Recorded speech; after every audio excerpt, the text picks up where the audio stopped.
नमस्कार, मैं Sumit Tiwari. NMF news में आप सभी का बहुत बहुत स्वागत है। इजराइल शांत बैठता हुआ दिखाई नहीं दे रहा है। लगातार इजराइल जो है वो आक्रामक रुख दिखाता जा रहा है। इसके पहले आपने देखा था कि हिजबुल्लाह को किस तरीके से इजराइल जो है वो फूंकते हुए नजर आ रहा था।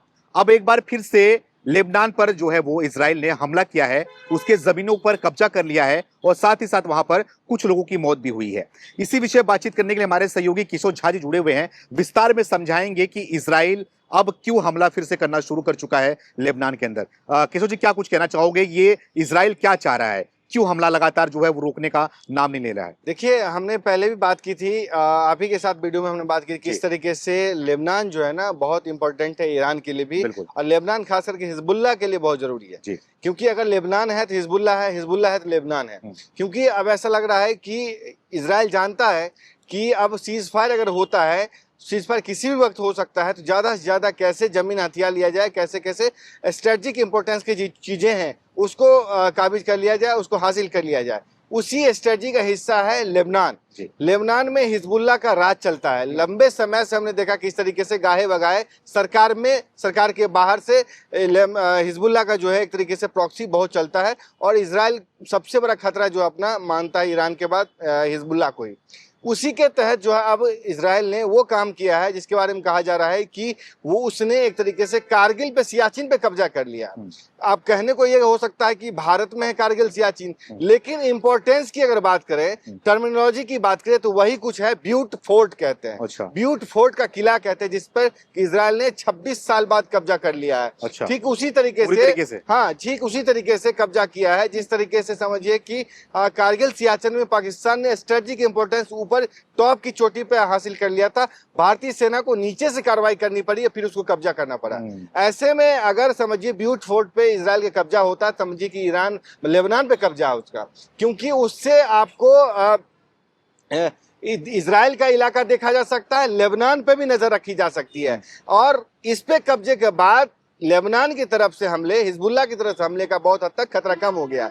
ये तो हुई ब्यूट फोर्ट पे कब्जे की बात। हम बताएंगे भी किस तरीके से कि ब्यूट फोर्ट की इंपॉर्टेंस क्या है। साथ ही साथ आपको ये भी बताएं कि सीज फायर पे बातचीत के दौरान इजराइल के प्रधानमंत्री बेंजामिन नेतन्याहू ने लेबनान की राजधानी बेरूत में अंदर घुसकर हमले करने की जो है इजाजत दे दी है, हरी झंडी दे दी है। यानी कि समझिए कि जो वहां की जो इन्फेंट्री डिवीजन है वो अंदर घुसेगी, अब वहां पे कब्जा करेगी। ये बात तो समझिए कि यानी कि चाह रहे, जो हमने बात की थी ना, कैसे इजराइल अपने ब्रह्मास्त्र का प्रयोग कर रहा है कि हमास को खत्म किया, जो कि ईरान का प्रॉक्सी है, लीबिया में चलाया, सीरिया में चलाया, उसके बाद गाजा में एक तरीके से कार्रवाई की, लेबनान को में आप हिजबुल्लाह को मार रहा है। आप समझिए कि अंदर इन्फेंट्री डिवीजन को भेज दिया है। उसके बाद जहां तक ब्यूट फोर्ट की बात है, ब्यूट फोर्ट के अपने स्ट्रेटेजिक इंपॉर्टेंस है।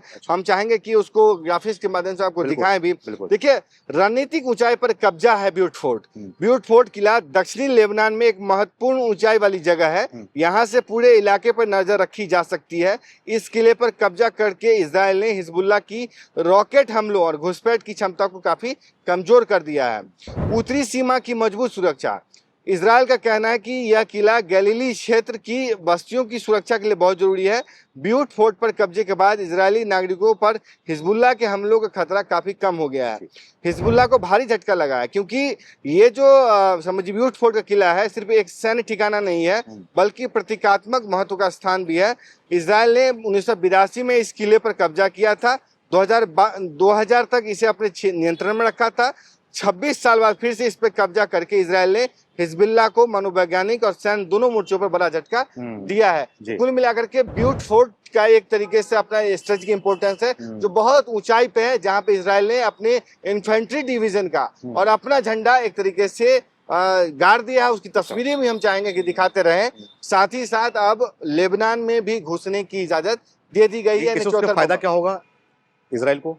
इजराइल, मैंने कहा ना कि किस तरह आप ऊंचाई पे जाते हैं तो आपको नीचे पे नजर रखना काफी आसान हो जाता है। जिस क्षेत्र पे हिजबुल्लाह का कब्जा था वहां पे अब इजरायली सेना का कब्जा हो गया है, तो क्या होगा कि इजराइल में भी कोई हमला नहीं जा सकेगा। और इजराइल चाहेगा तो वहां से लेबनान पे हमला किया जा सकेगा, और आप समझिए कि हिजबुल्लाह को भी तहस नहस किया जा सकेगा। सब में ईरान का क्या रोल रहा है? देखिए, ईरान चाहता है कि तमाम मसले में जो सीज फायर की डील है उसमें लेबनान को भी शामिल किया जा सके। क्योंकि लेबनान जो है ईरान के लिए बहुत इंपॉर्टेंट है। क्योंकि अगर हिजबुल्लाह की बात करें तो दोनों शिया मिलिशिया हैं और हिजबुल्लाह को ट्रेन, पैसा, माली मदद, डिप्लोमेटिक मदद जो है एक तरीके से ईरान ही देता है, आईआरजीसी ही देती रही है। इस लिहाज से अगर वहां पे हमले होते रहे तो दर्द समझिए कि ईरान को भी होगा, यानी कि चोट कहीं कर रहा है इजराइल, दर्द कहीं और। भले ही सीज फायर हुआ हो, लेकिन जो दर्द देने के लिए वो लगातार हमले जो है वो लेबनान में कर रहा है, वो उसको ताकि उसको चुभे, ईरान को चुभे। इसलिए अब एक तरीके से इजराइल के हमले ईरान पे बंद है। अच्छा, ईरान ने भी हमले बंद किए हुए हैं। ऑल्दो अमेरिका के जो MQI ड्रोन है उसको मार गिराया था। उससे पहले अमेरिका ने IRGC के जो माइंस बिछाने वाले नौकाएं हैं उसको तबाह किया था। उसके बाद अमेरिका के ड्रोन को तबाह किया। फिर अमेरिका ने उसके कमांड एंड कंट्रोल सेंटर जो ड्रोन का है उसको निशाना बनाया, रडार सिस्टम को निशाना बनाया है। ये ताजा खबर है जिसके तहत जो समझिए कि आपसी वॉर प्लेटफॉर्म चल रहा है। लेकिन इजराइल इसमें नहीं है। अच्छा, क्योंकि इजराइल सीधे तौर पे हमला नहीं कर रहा, अब अमेरिका शामिल है उसमें। तो इजराइल क्या करेगा? इजराइल वो करेगा जो लेबनान में किया जा रहा है कि ईरान की प्रॉक्सी को ठोका जा सके, उसको समाप्त किया जा सके। क्योंकि देखिए दो संगठन हैं जो एक तरीके से इजराइल को समाप्त करना चाहते हैं, जिसको नहीं मानते कि इजराइल एग्जिस्ट में ही रहना चाहिए। ऑल्दो उससे पहले जो समझिए कि PLO था, पैलेस्टीन लिबरेशन ऑर्गेनाइजेशन, उसका भी था कि इजराइल का नहीं होना चाहिए था। लेकिन जब डील हुए, अकॉर्ड्स हुए, तो उसने एक तरीके से इजराइल को मान्यता दे दी। उसके बाद एक फतह ऑर्गेनाइजेशन आया था जो भी इजराइल के खिलाफ जिसका गठन हुआ था, लेकिन उसका ये था कि फलस्तीनियों को उसका अधिकार मिलना चाहिए, लेकिन इजराइल भी जो है रह सके, कोई दिक्कत नहीं है। तो वो हो गया। तो उसको गाजा वाले और दूसरे लोग नहीं मानते थे, ईरान वाले भी नहीं मानते थे। बाद में हमास आया। हमास का ये एजेंडा था कि इजराइल का इस दुनिया में नक्शे पे ही नहीं होना चाहिए। अच्छा, यानी उसको समाप्त करने का ही ध्येय जो था आपको हमास का था। एक और ऑर्गेनाइजेशन है जो कि हिजबुल्लाह है, वो भी, उसका भी एक ही ध्येय है कि इजराइल का नक्शे पे ही नहीं होना चाहिए, उसको नेस्तनाबूद कर देना चाहिए। और दोनों प्रॉक्सी को सपोर्ट ईरान की ओर से होता है। हमास को एक तरीके से 23 अक्टूबर वाला, समझिए कि 7 अक्टूबर वाला जो मामला हुआ था उसके बाद समाप्त कर दिया गया, खत्म कर दिया गया, उसकी धार कुंद कर दी गई। अब हिजबुल्लाह बचा है। हसन नसरुल्लाह का मार करके वैसे ही उसको कुंद कर दिया था। पेजर अटैक करके वैसे ही कई लोगों को खौफ में डाल दिया था। वो ऑपरेट तक नहीं कर पा रहे थे।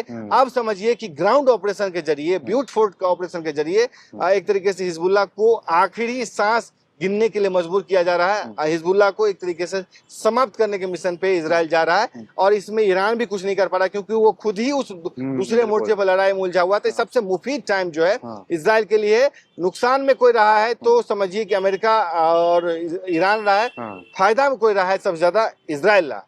यानी कि ईरान जो है वो कहीं ना कहीं जो है वो अपना, उसको मतलब कि दुखी हो रहा है वो, खास करके क्योंकि उसके कुछ कर भी नहीं पा रहा है, चुपचाप बैठा हुआ है और जो है वो पिटते हुए देख रहा है। तो क्या लग रहा है कि आने वाले समय में ईरान क्या कुछ कर सकता है, क्या कुछ फैसले इस पे ले सकता है? देखिए, ईरान इसीलिए रेजिस्ट कर रहा है कि जो ट्रम्प के साथ डील चल रही है, जो बातचीत चल रही है, उसमें किसी तरीके से लेबनान पे भी बात बन जाए। क्योंकि लेबनान, हिजबुल्लाह की तरफ से लगातार प्रेशर आ रहा है कि आपके समय होर्मुज जैसा महत्वपूर्ण एक तरीके चोकिंग पॉइंट है, आप उसका इस्तेमाल करिए, बार्गेन करिए और इसको डील में शामिल करिए, वरना समाप्त हो जाएंगे। क्योंकि आज अगर हिजबुल्लाह बच गया तो आगे वो अपने समझिए की ताकत बढ़ा सकता है, लेकिन आज खत्म हो गया तो फिर कभी उठ नहीं पाएगा।